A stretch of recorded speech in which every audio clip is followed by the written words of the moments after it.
Here's a market update for you for May the 8th as we go into the market close. We are going into a weekend just before the Victoria Day long weekend with a lot of Canadians excited about getting back out and seeing their friends and family, getting out to parks. We've seen a lot of the provincial governments who've announced their get back to work programs, if I could call it that. And I want to talk about how that relates to the equity markets. So taking a look at the markets this week as we are going into the close, the TSX is up 2.5% so far this week and the Dow Jones is up 2%. Some interesting points, the S&P 500 is up 30% since the market bottom that took place on March the 23rd. Another interesting note is the S&P 500 is actually up year over year. If you look at the 12-month over 12 months, it is up. And the NASDAQ has gone positive so far this year. Now I should point out there's about 7 major tech companies that make up the majority of the gains in the NASDAQ, so you do have to keep that in mind. Tech is driving the gains in the indexes. 4 tech companies currently making up 20% of the S&P 500, and Shopify has now become Canada's largest company. I do kind of remember when this happened with Nortel and BlackBerry many years in the past. So we'll see if they have the same end result. Not making any suggestions, but maybe this one will be different this time. So let's jump to the jobless claims or unemployment picture. United States now has an unemployment rate of 14.5% nationwide. Canada has a 13% unemployment rate, but strangely, it's actually closer to 17.8 because there's a number of people that aren't being included in the official unemployment rates because these people are unemployed due to COVID-19. Last I checked, unemployment definition is you're not working, regardless of what the reason is. The United States has lost a total of 20 million jobs as of the end of April. This is a number that exceeds the amount of jobs that have been created since the global financial crisis of 2008, 2009. The part that I find really interesting is what's going on here in Canada.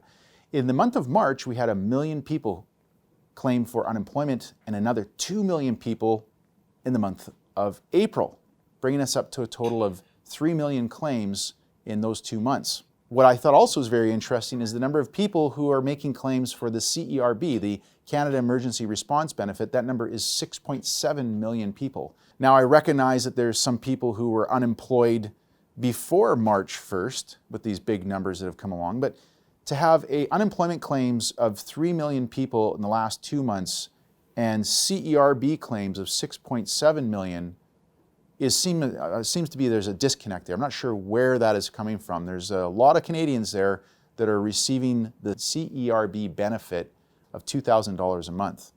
Here's some interesting math for you.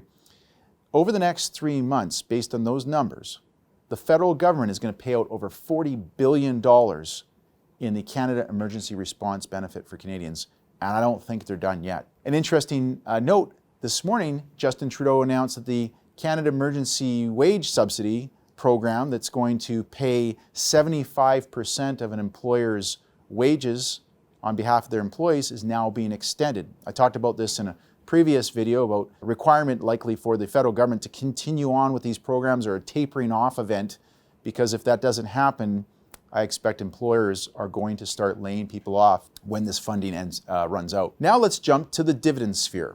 There are a couple of really key names of companies who have historically paid dividends for a very long period of time without any cuts, who are now cutting for the first time. This is namely in the energy space.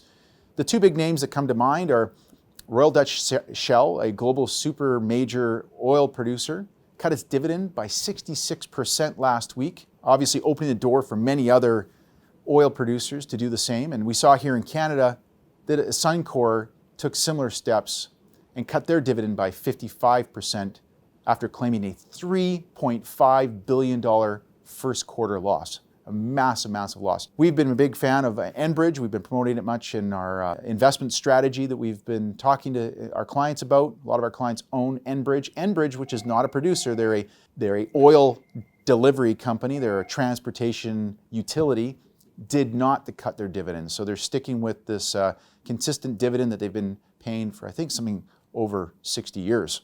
Now, something else that we're keeping really close track of is what I call the pending insolvency tsunami that's coming towards us. Now, look, there's going to be a lot of names that everybody's going to kind of anticipate. Companies that had weak balance sheets going into COVID-19, companies that are highly leveraged and obviously severely affected by this COVID-19 event. Companies in the hospitality and transportation space as well as in the retail.